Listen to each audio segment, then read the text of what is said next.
वित्त मंत्री निर्मला सीतारमण ने मंगलवार को आम बजट पेश किया। बजट को लेकर विपक्षी दल केंद्र सरकार पर निशाना साध रहे हैं। शिवसेना ने भी मुखपत्र के जरिए केंद्र पर निशाना साधा। शिवसेना ने इस सत्ता को बचाए रखने वाला बजट बताया। इतना ही नहीं, शिवसेना ने कहा कि डगमगाती कुर्सी को बचाने के लिए मोदी सरकार को मेहनत करनी पड़ रही है। कुर्सी के दो पाए बने दो राज्य बिहार और आंध्र प्रदेश को बजट में सबसे बड़ी खैरत बांटी गई। शिवसेना ने पूछा कि क्या अन्य राज्यों ने केंद्र सरकार की भैंसें चुराई हैं। शिवसेना ने लिखा कि जिस तरह से सपने देखने के लिए पैसे नहीं लगते, उसी तरह से सपने दिखाने के भी पैसे नहीं लगते। इसलिए मोदी शासन का एक ही मूल मंत्र है, देशवासियों को सिर्फ सपनों में काफिल कर सत्ता का रथ हाँकना। 2014 से 2024 तक मोदी सरकार ने हर बजट में जनता को ऐसे ही सपनों में डुबोए रखा।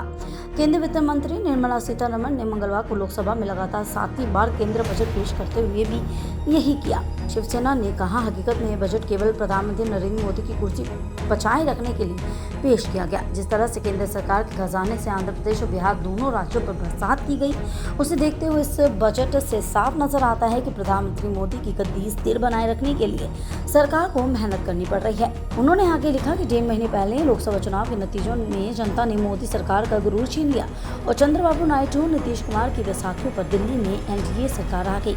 जैसे तैसे तीसरी बार सत्ता में आ गए हों, लेकिन उनकी कुर्सी डगमगाती हुई नजर आ रही है। इसलिए कुर्सी के दो पाए बने दो राज्यों बिहार और आंध्र प्रदेश को बजट में सबसे बड़ी खैरात बांटी गई। शिवसेना ने आगे कहा, इस बजट में जेडीयू की एक बैसाखी को संभालने के लिए बिहार को 40,000 करोड़ रुपए की मदद की गई और तेलुगु देशम की दूसरी बैसाखी की देखभाल के लिए आंध्र प्रदेश पर हजारों करोड़ रुपए लौटाए गए।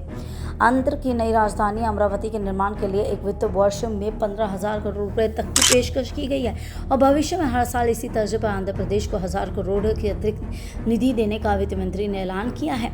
राजनीति और सत्ता बनाए रखने के लिए केंद्र बजट का ऐसा दुरुपयोग किसी आर्थिक अनुशासन में फिट नहीं बैठता है। उत्तर प्रदेश ने देश को प्रधानमंत्री नरेंद्र मोदी दिए, उस उत्तर प्रदेश के लिए बजट में कुछ भी नहीं। केंद्र सरकार के खजाने में टैक्स के रूप में सबसे अधिक योगदान देने वाले महाराष्ट्र को इस बजट से एक छदम भी नहीं मिला।